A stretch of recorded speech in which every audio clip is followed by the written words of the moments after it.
Can you get into it all, the structure of the buyout and how it could be paid out with James? No, I know that was going to be the first question. And look, I'm not going to get into the financials. What I will tell you about the buyout, this is an athletics issue. This is not the institution's issue. So we in athletics are covering all the costs. I just want that to be known. So we are absorbing all the costs associated with that. This is a pretty common argument being made here by Penn State's athletic director after they fire James Franklin.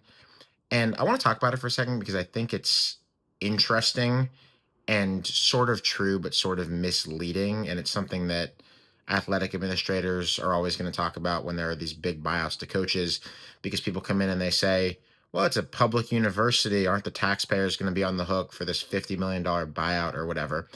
And the answer is like straightforwardly no. Like Penn State football is very financially self sufficient.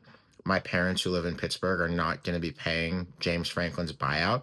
But the reason I don't really like this explanation or find it very satisfying is that the reason people care about Penn State football or Michigan football or Florida football or Texas football or whatever is that the program is attached to these crown jewel public universities that do get taxpayer help and that also get federal help for that matter in the form of grants and other things.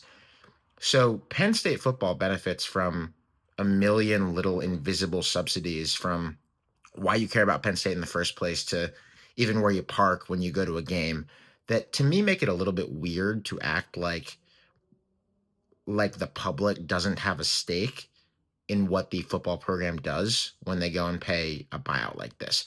Totally true that the money isn't literally coming out of public schools or whatever in Pennsylvania to pay James Franklin.